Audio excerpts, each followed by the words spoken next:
안녕하십니까. 법무법인 난다의 조용주 변호사입니다. 상속실무 강의 이제 5번째 강의를 시작하게 됐고요. 오늘 말씀드릴 강의는 특별수익 및 기여부입니다. 우리 상속에서 또 가장 중요한 부분 중에 하나니까 잘 들어주시고요. 오늘 강의할 내용은 이런 내용 중심으로 지금 진행하려고 합니다. 네. 자, 지금 주제가 이제 특별수익하고 기여분입니다. 예. 이게 뭐냐면은 이제 공동상속인들 간에 이제 상속분에 대해서 이제 공평하게 나누는 게 가장 중요하잖아요. 근데 돌아가셨을 때 재산만 가지고 판단할 수 있는 것이 아니라 살아계셨을 때 이미 공동상속인들한테 이렇게 미리 증여한 부분들이 있거나 그 다음에 또 상속을 하면서 또 유증을 하는 부분들이 있으면 이런 것까지 다 고려를 해서 그 상속분을 나눠야지 그냥 상속 개시 당시에 피상속인의 재산만 가지고 하면은 불리한 결과가 나오는 것이고, 기여분 같은 경우에는 피상속인 살아있을 때 그분이 돈을 벌게 해주거나 그분을 부양한 사람은 그만큼 상대적으로 자신의 경제적인 가치를 벌 기회를 상실했기 때문에 그에 대한 보상을 해주는 것이 맞다. 이것도 민법의 한 정신으로서 전체 상속분에 대해서 좀 조정하는 제도가 특별수익과 기여분입니다. 그래서 이제 계산을 좀 하게 될 텐데, 그러니까 이 두 제도의 취지의 목적은 상속분을 공동상속인 간에 공정하게 배분하기 위한 제도다라는 것을 유념을 해주시기 바랍니다. 자, 그러면 특별수익부터 한번 얘기를 할게요. 우리 민법 1008조에 보면은 특별수익자의 상속분이라는 게 나왔는데요. 일단 특별수익을 얘기하는 거는 이 공동상속인들 간의 문제예요. 문제고, 이미 피상속인으로부터 사전에 증여를 받았거나 그 다음에 이제 돌아가시면서 이제 유증을 받기로 되어 있는데, 그거를 받은 사람은 그거를 감안해서 상속분을 받으라는 겁니다. 그러니까 자기가 정해진 상속분이 있다면 그 중에 이걸 특별수익이라고 하는데, 이걸 특별수익이라고 하는데, 특별수익을 받은 사람은 자기 상속분에서 특별수익은 빼라. 이게 우리 특별수익의 가장 중요한 내용이 되겠습니다. 그래서 이 특별수익의 의의는 결국은 새롭게 조정을 하는 것이 공평의 원칙에 맞기 때문이다 라는 것을 말씀을 드리고요. 그러면 특별수익은 특별수익을 얘기할 수 있는 사람은 누구냐? 공동상속인 중에서 증여나 이제 유증인데, 유증을 받는 자가 되겠죠. 근데 이제 상속 포기자는 당연히 상속인이 아니기 때문에 빠져야 되고요. 한정 승인한 상속인의 경우는 상속은 다 받는 거예요. 근데 물적 책임으로 받은 한도 내에서만 그 채무를 변제하는 사람이기 때문에 한정 승인한 상속인의 경우는 특별수익자에 해당이 됩니다. 그 다음에 이제 요 뒷부분에 이게 지금 판례가 있는데, 상속 결격 사유가 발생한 이후에 결격된 자가 피상속인으로부터 직접 증여를 받는 경우, 일단 상속 결격 사유가 발생하면 사실은 그때부터 이제 상속인에서 배제를 하는 거거든요. 그러니까 상속인이 아니에요. 그렇기 때문에 그 이후에 피상속인으로부터 증여를 받더라도 공동상속인이 아니기 때문에 이런 경우에는 특별수익으로 인정을 하지 않습니다. 일단 특별수익이 되려면 공동상속인의 지위가 있어야 돼요. 있어야 되는 거예요. 근데 이거는 상속인의 지위가 박탈됐기 때문에 그 이후에 증여를 받는 경우는 인정을 해준다. 근데 생각해보면 상속 결격 사유라는 것이 결국은 죽이려고 했거나 유언방해를 했던 거니까 사실은 비난받을 사람인데 돈을 줬는데 이런 특별수익에서 왜 반영을 안 하냐라고 얘기할 수 있는데, 가장 이제 중요한 것이 유언의 자유예요. 유류분에서도 말씀을 드리겠지만은 유언의 자유를 인정한 거로 해석을 해야 되기 때문에 아무리 나쁜 자식이라도 부모가 돈을 주는 거를 뭐라고 할 수는 없는 거거든요. 그거는 부모의 자유니까. 그래서 그런 의미에서 특별수익을 이때 인정하지 않더라도 그거는 이제 뭐 증여하는 사람 마음이니까 그거를 뭐라 할 것은 아니다라고 생각하시면 될 것 같습니다. 그래서 그 다음에 이제 대습상속인인데, 대습상속은 뭐 미리 이제 피상속인보다 먼저 죽은 상속인이 있거나 아니면 이제 상속 결격이 발생한 경우에 생기는 문제인데, 그러면 그 대습상속인이 되기 전에 증여를 했다.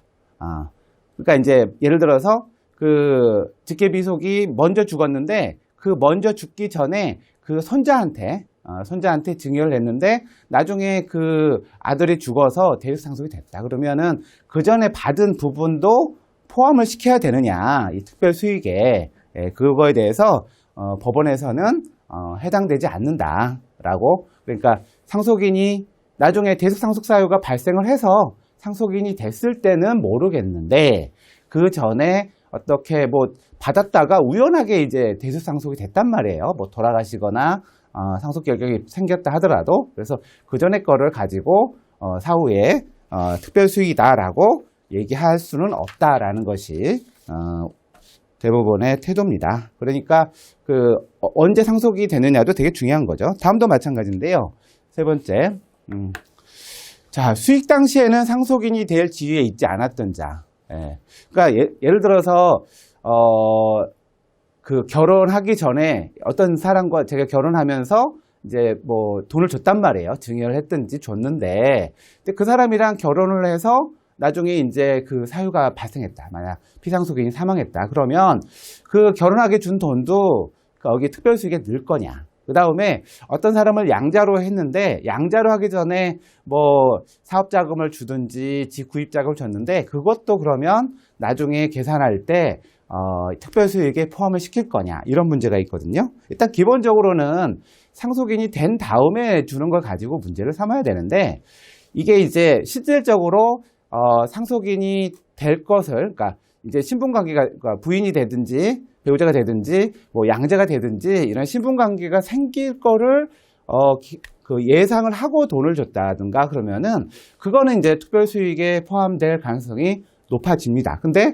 그런 게 아니고 예전에 증여를 한 게 있었지만 우연한 그거와 관계없이 뭐 결혼을 했다든가 양자가 됐다든가 그런 경우에는 특별수익으로 인정하지 않는다라는 걸 말씀을 드리고, 그 다음에 이 네 번째는 실무적으로 많이 문제가 나오는데 뭐냐면 그 상속인한테 돈을 준 게 아니라 이 상속인의 가족들한테 이렇게 돈을 주는 경우가 이제 문제가 될 수 있어요. 예를 들어서 할아버지가 돈이 많아서 손자한테 이렇게 뭐 증여를 하는 거예요. 요새도 뭐 많이 있긴 한데, 그런 경우에 그거를 특별수익에서 빼버리면 어느 한 집안만 되게 이득을 보는 경우가 생겨요. 그게 이제 이런 사례거든요. 예. 아버지가 4명의 남매가 있었고 돌아가시기 전에 재산이 20억이었는데 15억 원을 그 큰아들한테 준 게 아니라 며느리하고 장손한테 증여를 했어요. 그러니까 이제 5억 남았잖아요. 근데 그래서 이제 장남은 야, 5억에서 자기 상속분대로 나누자, 이렇게 지금 요구하면 나머지 형제들은 이게 공평하다고 생각하지 않을 거 아니에요. 일단은 그 장남의 집안이 15억을 받아갔는데 이제 또 남은 돈에서도 자기 지분을 달라라고 하면 이게 이제 공평하냐, 이런 문제가 있잖아요. 예. 일단 기본적으로는 뭐 이 15억 원을 특별수익으로 인정 안 해야 될 것 같은데 이거 안 맞잖아요. 그래서 법원에서는 이런 사례인 경우에는 결국은 이 15억 원의 가치를 장남도 누린다면 장남한테 준 거나 마찬가지다. 그래서 이런 경우에 장남에 대한 특별수익에 산정을 하는 거죠. 예, 그래서 이런 경우도 왕왕 나오게 되고, 만약 이런 경우에 특별수익으로 인정하지 않는다면 정말 뭐 그렇게 이제 바로 상속인한테 증여하는 게 아니라 뭐 상속인의 가족이나 다른 데 증여함으로써 뭐 이런 특별수익을 피해갈 수도 있는데, 어떻게 보면은 돈 주는 사람 자유거든요. 이렇게 그런 제도를 피하기 위한 방법을 쓸 수도 있긴 하겠지만 실질적으로 어느 한 사람한테 특별히 이익이 간다면 이게 특별수익이라는 거는 그걸 조정하는 제도이기 때문에 포함시키는 게 맞고, 판례도 포함시켜서 판결을 하고 있습니다. 그 다음에 포괄적 수유자는 상속인이 아니기 때문에 이분이 특별수익을 받는다고 하더라도 특별수익은 아니겠지만 이분이 어떤 증여를 받는다고 하더라도 그거를 가지고 조정 대상으로 할 수는 없어요. 왜냐하면 나중에 돌아가시자 돈을 받는 사람들은 뭔가 이렇게 그분하고 어떤 그 대가를 받을 관계가 있는 경우가 되게 많아요. 아닌 경우도 있겠지만 이혼의 자유도 인정하기 위해서는 포괄적 수유자는 준 돈에 대해서는 특별수익에 포함되지 않는다. 이거 말씀을 드리고요. 그 다음에 특별수익의 이제 요건인데, 자, 증여나 유증을 해야 되는데 이게 독립자금하고 이제 보조금이 문제가 돼요. 예. 독립자금은 뭐냐면 상속인이 독립할 수 있도록 돈을 주는 경우죠. 예를 들어서 공부할 수 있게 돈을 주는 거, 교육비. 그 다음에 사업자금, 그 다음에 결혼자금, 그 다음에 집구입자금, 이런 것들은 되게 목돈이 들어가잖아요. 그 사람이 알아서 생활할 수 있도록 주는 돈을 우리가 독립자금이라고 얘기를 하고요. 보조금 같은 경우에는 용돈 같은 거예요. 그분이 생활을 할 수 있도록 따박따박 돈을 주는 걸 우리가 보조금이라고 하는데, 그러면 보조금은 일단 생활비 주는 부분이니까 이 부분은 사실은 증여는 증여지만 특별수익에 포함시킬 만한 증여는 이제 아니라고 보는 거고, 독립자금 같은 경우에는 일단 돈의 액수가 크고 의미가 있기 때문에 이 경우에는 특별수익에 포함하는 증여라고 볼 수 있는 거죠. 그러니까 무조건 돈을 준다고 해서 증여는 증여의 성질이지만 특별수익에 포함시킬 만한 증여냐 아니냐, 이거를 판단하는 게 사실은 실무적으로 되게 중요한 문제가 되겠죠. 그래서 이제 법원의 판단 기준이 나오는데, 그러니까 결국은 뭐냐면 그 수중재산을 상속분의 성급으로 볼 수 있느냐, 상속분을 미리 준 거로 볼 수 있을 정도의 증여가 이루어지면 그거는 특별수익이 되는 것이고, 그런 것이 아니고 생활비를 주거나 용돈을 주거나 뭐 어떤 특별한 이벤트 때 돈을 주거나 이런 경우는 상속분을 미리 줬다라고 평가하기는 어렵잖아요. 그래서 그런 경우에는 특별수익이 되지 않는다. 그래서 이런 기준으로 준 돈에 대해서 특별수익에 해당하는지 여부를 판단하고 있습니다. 그래서 한번 구체적으로 한번 따져보면, 일단 부양을 위한 비용은 일단은 자식과 부모와 자식 간의 관계, 부부 사이 관계, 그 다음에 뭐 또 자식과 또 부모의 관계 상대적으로 보게 되면 다 부양 의무가 있어요. 그래서 부양을 위한 비용을 들어가는 것은 돈이 쓰는 것 같다가 특별수익이라고 보지는 않고요. 그 다음에 이렇게 어떤 이벤트가 있는 경우에 선물을 주는 경우, 이것도 특별수익으로 보질 않고요. 그 다음에 혼수를 위한 준비금이나 지참금, 이건 좀 규모가 크죠. 예, 우리나라 통상적으로 남자든 여자든 결혼하기 위해서 들어가는 비용이 최소 뭐 1억 가까이 된다라는 기사를 본 적이 있는데, 그러한 돈이 들어가는 거는 미리 상속분을 받는 거나 마찬가지로 평가할 수 있겠죠. 그래서 이때는 특별수익이 될 수가 있을 거예요.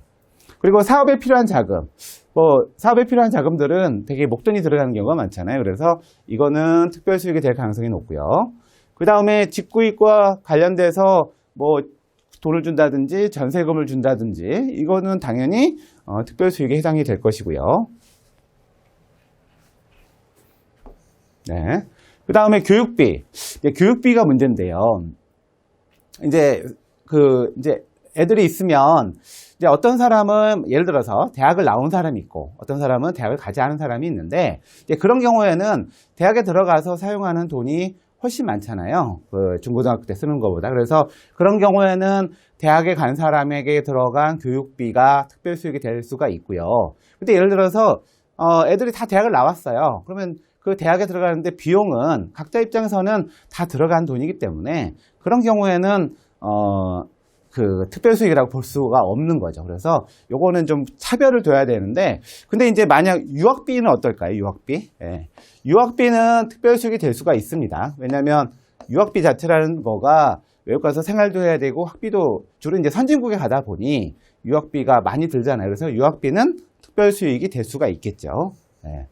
그 다음에 이제 생명보험금이나 사망퇴직금 같은 경우에, 이건 이제 법에서 규정된 것들이 많은데, 일단 그거는 기본적으로 법에서 그 상속인이 받는 거라면은 특별수익에 포함되지는 않을 겁니다. 예, 않을 건데, 뭐 예외적인 경우에는 뭐 인정을 할 수 있겠죠. 그래서 법이 정한 경우들의 이런 경우에는 되지 않는다. 그 다음에 이제 배우자에 대한 증여라는 부분이 조금은 이제 중요한 부분인데, 자, 보통 혼인관계에서 해소가 되면 기본적으로 5대 5예요. 예. 만약 이혼을 했으면은 그 배우자가 더 많이 그 돌아가신 분의 재산을 받았을 텐데, 이게 상속이라는 문제가 생겼을 때는 이게 법적으로 정해진 지분만 받아야 되는 부분인데, 그게 다른 상속인들보다는 5할만 더 받는 경우거든요. 그래서 그 배우자가 결혼 생활을 하다 보면 배우자 명의로 재산을 하는 경우도 있고, 또 배우자 몫으로 뭘 미리 주는 경우가 있어요. 그거는 근데 실질적으로는 그 결혼 생활이라는 것이 남녀가 평등하고 각자의 역할이 있는 것이고, 재산을 유지하거나 애들을 키우거나 뭐 또 나중에 이혼해서 청산하게 되면 그 청산의 기능도 있기 때문에, 사실은 배우자한테 한 증여에 대한 부분을 특별 수익으로 포함시키지 않는 경우도 사실은 많이 있습니다. 그래서 어느 부분은 배우자에 대해서 준 거는 아예 빼고, 나머지 자식들에 대한 부분 이런 거에 관련돼서만 특별 수익을 산정하는 경우도 상당히 있기 때문에, 그래서 이 대법원 판결에 의하면 그래서 배우자에 대한 증여 부분은 특별 수익에서 뺄 수 있는 경우들이 상당히 있습니다. 그래서 사실상 배우자에게 더 많은 이익을 인정하는 것이 되는 거거든요. 그래서 우리가 이제 평가할 때는 그거를 기여분을 잘 인정 안 해주고 있는데, 그 부분에 대해서 이렇게 특별 수익에서 배우자에 대한 증여를 빼줌으로써 기여분을 인정해주는 그런 결과가 된다라는 말씀을 드리겠습니다. 그리고 증여라는 거는 뭐 이제 기한이 없어요. 그러니까 쭉 그 사는 기간 무슨 시효라든 게 없기 때문에 사는 기간 동안에 큰 목돈 상속분의 상급이라고 볼 수 있는 그런 증여가 있을 경우에는 특별 수익에 포함이 된다라고 말씀을 드릴 수 있습니다. 그러면 특별 수익을 어떻게 산정할 것이냐라는 부분인데요. 뭐 이 표가 그런데, 일단은 상속 당시에 있는 상속재산의 가액을 A라고 한다면, 이거와 그 다음에 그 이전에 생전에 증여한 것들을 일단 합쳐요. 그거를 이제 상정 상속재산이라 하고, 여기에 상속분을 곱해가지고 그러면은 어떤 사람이 이제 원래 받아야 될 상속분이 나오겠죠. 예. 근데 거기서 그 사람이 생전에 받은 거라든가, 그 다음에 이렇게 이제 유증을 받는 부분을 뺀 거를 계산을 한 것을 가지고 하는 게 이제 구체적인 상속분이라고 얘기할 수 있겠습니다. 한번 나중에 계산을 해볼게요. 그 다음에 소득재산은 부채잖아요. 부채는 이 그 특별수익 계산할 때는 포함되지 않습니다. 유류분 할 때는 채무를 공제하지만, 이 특별수익을 계산할 때는 그냥 적극재산만 가지고 해요. 네. 포함되지 않고요. 그 다음에 그러면 이 그 증여한 거를, 특별수익한 거 증여한 거를 어떻게 평가를 할 것이냐. 왜냐면은 옛날에 10년 전에 예를 들어서 아파트를 줬는데, 아파트를 증여를 했어요. 근데 그게 1억이었는데 10년 지나서 5억이 됐다고 해보시죠. 그러면은 그거를 1억이라고 평가해야 될까요? 5억이라고 평가해야 될까요? 이게 되게 중요한 문제인데요. 기본적으로 이 평가의 시점은 상속 개시시입니다. 네. 그러면 돌아가셨을 때 10년에 증여를 한 거를 이제 끌고 오는 거예요, 사실은. 그래서 10년 후에 이게 지금 5억이다. 그러면은 그 가격을 5억으로 평가를 하게 되는 것이죠. 그래서 상속 개시 시점으로 평가를 하고, 근데 이게 이제 상속재산 분할은 이제 시차가 있잖아요. 상속 개시 시와 또 상속재산 분할 협의라는 거는 그것도 언제든지 할 수 있기 때문에 시차가 있으니까 이 나누는 정확한 금액은 일단은 상속 개시 시를 기준으로 해서 금액을 정하고, 그 다음에 상속재산 분할 협의를 하는데 또 걸리는 시간만큼은 그 시간 가치를 고려해서 가치를 이제 조정을 하게 되죠. 그래서 그 계산을 할 때는 또 분할할 때까지 기준으로 해서 다시 그거를 가치를 현재 가치로 평가를 해가지고 금액을 다시 재산정을 하게 됩니다. 그 다음에 유류분에 관한 얘기인데요. 유류분도 마찬가지로 결국은 그 기준은 상속 개시시인데, 나중에 나눌 때는 유류분 나중에 이제 사실심 변론 종결 시에 가치로 현재 가치를 환산해야 된다는 점에서는 이 특별수익이나 유료분이나 계산하는 방법이 비슷합니다. 예. 그런데 이제 하다 보면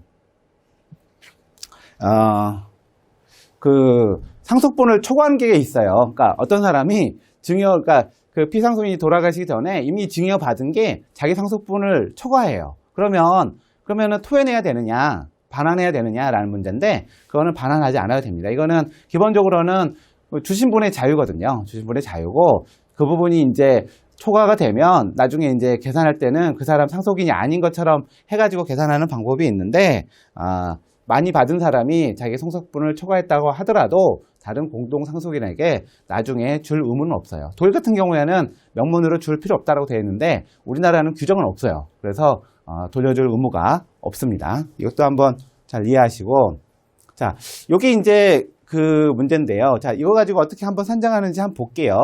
예, 저기 돌아가신 분이 있는데 그 배우자가 A, 자식으로는 B, C, D 3명이 있어요. 상속 당시의 재산이 10억 원이고요. 근데 그 부인에게는 4억 원을 유증을 하고 자식인 C한테는 2억 원을 혼인 때 미리 줬어요. 그 다음에 D한테는 주택구입자금으로 2억 원을 미리 준 생전증여예요. 그러니까 뭐 이렇게 들어간 거니까 특별수익으로 인정하는 거는 큰 어려움은 없겠죠. 자, 그러면 앞에 얘기한 대로 일단은 A, B, C가 상속인이죠. A, B, C, D. 여긴 배우자니까 1.5를 받고 여기는 1, 1, 1이 될 거예요. 그래서 계산하기 쉽게 9분의 3, 9분의 2, 9분의 2, 9분의 2. 이게 이제 법정 상속 지분이 되겠죠. 상속 지분이 되는데, 그러면 계산하려면은 결국은 사망 당시에 10억 원, 그 다음에 생전 증여한 것이 2억 원, 2억 원. 그래서 일단은 전체 상속분을 14억 원으로 평가를 하는 거고, 요거는 10억 원에서 나중에 나가는 거거든요, 유증이니까. 그래서 14억 원에 대해서 이렇게 지분들이 있는 거죠. 그러니까 A의 경우에는 14억 원에서 본인의 원래 상속분이 9분의 3이죠. 예, 3. 예, 3이고, 이 중에 그래서 나중에 지금 이거 이제 4억 원을 받아야 되거든요. 예, 그래서 요 나머지 금액 대충 계산해 봤는데 그게 0.666 나오더라고요. 666 이렇게. 예, 이렇게 아마 그러면 6,660만 원 뭐 이렇게 금액이 되는 것 같아요. 그래서 자기가 유증 받는 걸 뺀 요 금액을 못 받았으니까 요 금액을 받으면 되는 거고, 그 다음에 특히나 여기 B는 아무것도 못 받았잖아요. B는 14억에서 자기 지분이 9분의 2, 요 금액이 있는데, 요 계산이 조금 이제 소수점으로 나오긴 하는데, 요 부분을 받아야 되는 거고, 이분들은 이 14억 곱하기 9분의 2에서 자기가 받은 거 2억 원을 빼야 되겠죠. 네. 요 나머지 2억 원을 뺀 금액을 받는 것으로 그렇게 정리하면 되겠습니다. 그래서 이런 식으로 이제 계산을 한다라는 걸 말씀을 드릴게요. 정확한 금액은 소수점으로 나오니까 계산해 보시면 될 것 같고요. 자, 앞에까지는 이제 특별수익에 대해서 말씀드렸고, 이제 기여분에 대해서 말씀드릴게요. 자, 기여분은 1008조의 이해가 있는데, 이것도 이제 공동상속인 중에서의 문제예요. 근데 뭘 한 거냐? 특별한 기여라고 해서 하는데, 여기 예시가 나와 있어요. 그러니까 부양하거나 재산을 증가시키는 경우, 이런 경우에가 그 기여분을 인정할 수 있는데, 이제 기여분에서 중요한 건 뭐냐면, 기여분을 아무 때나 청구할 수 있는 것이 아니라 요 사항에 따라서 할 수가 있어요. 그러니까 재산분할 협의 청구라든가, 아니면은 피인지자가 나중에 가액상당을 청구하는 그런 경우가 있을 때만 할 수가 있는 경우예요. 지금 그에 제 말씀한 두 가지 경우를 얘기했는데, 그 두 가지 경우에만 기여분 청구를 할 수가 있어요. 그러니까 공동상속인들이 야, 우리 상속재산을 나누자라고 그런 청구가 들어와 있어요. 그러면은 그럴 때 그 공동상속인 중에서 내가 피상속인의 재산을 증가시켰다, 피상속인을 부양했다 라고 얘기를 하면서 그거는 상속분에서 빼자라고 이제 청구를 할 수가 있는 거예요. 그래서 그 상속재산 분할 청구가 개시가 되면 일단 법원에서는 한 달 내에 기여분 청구하라고 공동상속인들한테 안내를 해요. 그리고 그거가 안 하고 지나가 버리면 못 해요. 네, 그 기간 안에 기여분 청구를 해야, 그러면은 법원에서는 상속재산 분할 청구와 기여분 청구가 같이 심판이 됩니다. 심판이. 네. 그래서 처음에는 원칙적으로는 그 공동상속인들 간에 기여분에 대해서 협의를 해야 돼요. 근데 협의가 잘 되지 않겠죠? 협의가 안 되면은 가정법원에 심판 청구를 할 수가 있습니다. 근데 이 심판 청구는 상속재산 분할 협의 심판 청구와 같은 재판부에서 진행이 되고, 여러 개의 청구가 섞여 있어도 한 재판부에서 같이 하게 됩니다. 예. 요게 이 기여분에서 이제 중요한 내용이고요. 자, 기여분이라는 것은 결국은 그 피상속인이 상속재산을 형성하거나 아니면은 상속재산을 그러니까 잃어버리지 않게 하는데 도움을 준 공동상속인의 그 노력에 대해서 평가를 해서 그 사람의 상속분을 더 주겠다는 얘기거든요. 그래서 기여분을 받을 수 있는 사람은 공동상속인이어야 돼요. 예, 근데 특별연고자는 뭐 주로 이제 사실혼 배우자인 경우들이 많은데 같이 살았는데 상속인이 될 수는 없어요. 근데 상속인이 또 없어. 그래서 나중에 재산이 남았어요. 그래서 재산이 남으면 일단은 특별연고자를 찾아요. 그래서 살아있을 때 도움을 준 사람이 있으면 그분한테 상속을 주는데, 그 사람도 없으면 결국 그 상속분은 국가에 기속되거든요. 그래서 특별연고자는 그런 경우에 해당되기 때문에 기여분 청구하고는 관계가 없습니다. 그리고 이제 대습상속인 사람, 대습상속, 만약 이제 피대습자가 만약 이제 예를 들어서 저희 아버지가 할아버지 재산을 증가시키는 거에 대해서 기여를 많이 했어요. 근데 돌아가셨어요. 할아버지보다 일찍. 예를 들어서. 그럼 손자 입장에서는 그 아버지가 한 그 기여분을 주장할 수 있느냐? 있습니다. 그게 맞겠죠? 왜냐면은 대습상속이라는 게 결국은 그분이 원래 받아야 될 거를 이제 상속을 그 다음이 받는 건, 다음 순위가 받는 거기 때문에 그 사람이 받을 뭐 기여분이 있다 그러면 그거를 대습상속자가 주장하는 거는 가능하겠죠. 네. 그 다음에 포괄적인 수유자. 포괄적인 수유자는 원래 상속인은 아니에요. 그래서 이분도 그 기여분 청구를 할 수가 없습니다. 그 다음에 이제 그러면 뭐가 특별한 기여냐? 이거 평가를 이제 법원이 이제 기준은 이렇게 정해놨어요. 근데 재판을 해야 이제 나오는데, 근데 우리나라 법원이 이 기여분 인정에 대해서 아직까지는 인색해요. 그래서 저는 적극적으로 기여분 인정을 해줘야 효도도 더 많이 하고 뭔가 그러한 기능들이 있을 것 같아요.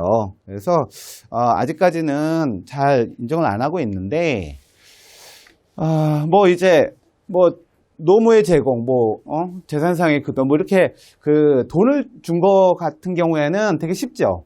뭐 그 부모님 재산 형성하는 내가 1억, 2억 줬다. 이거는 뭐 그대로 인정받을 수 있는 부분이 되고, 그 다음에 요양이나 간호가 이제 부양인데, 부양은 기본적인 의무예요. 근데 기여분으로 인정되려면 정말 특별한 부양까지 이르러야 된다고 지금 법원은 보고 있는데, 저는 좀 그걸 낮춰야 된다고 생각해요.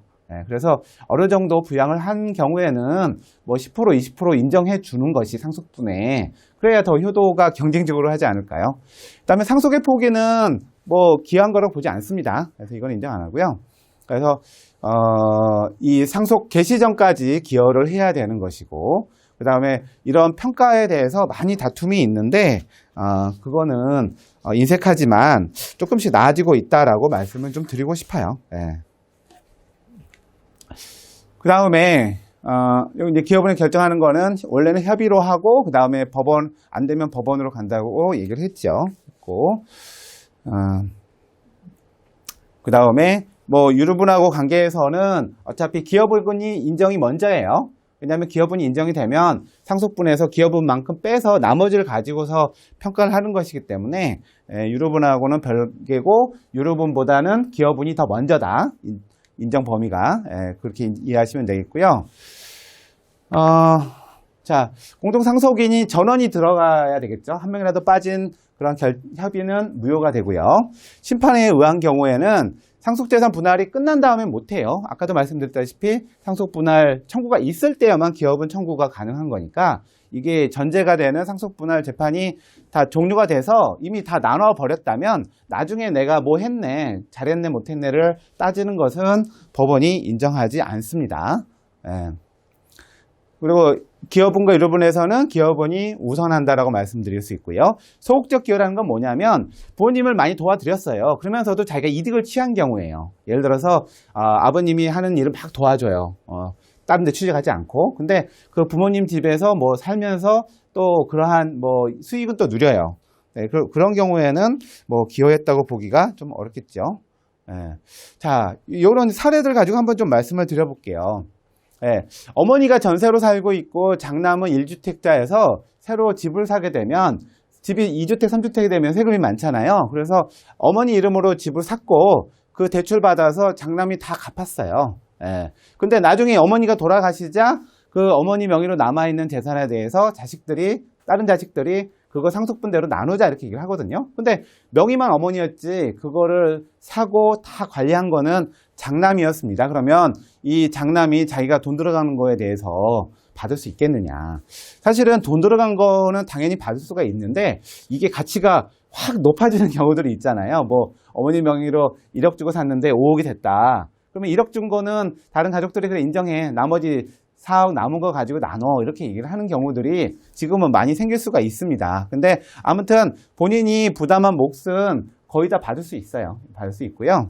그 다음에 두 번째 얘기는 결혼해서 63년을 같이 살고 애들도 많이 키워서 또 토지도 해서 재산을 소유하게 되는 경우 아까 제가 특별수익에서 배우자의 증여받은 부분을 특별수익에서 뺀다는 얘기를 했잖아요. 바로 그런 경우에 해당이 됩니다. 그래서 이런 경우에 전체 상속분의 20%를 인정한 사례가 있다고 말씀을 드리고요. 그 다음에 마지막으로 이제 며느리예요. 배우자가 하는 거는 이해가 되는데 그 며느리가 피상속인의 부동산에다가 공사비, 수선비도 부담했고 모셔서 상까지 받았고 그리고 또 임차보증금을 반환하는데 자기 돈을 줬어요. 그러니까 일단 돈 들어간 거였으니까 기여는 했죠.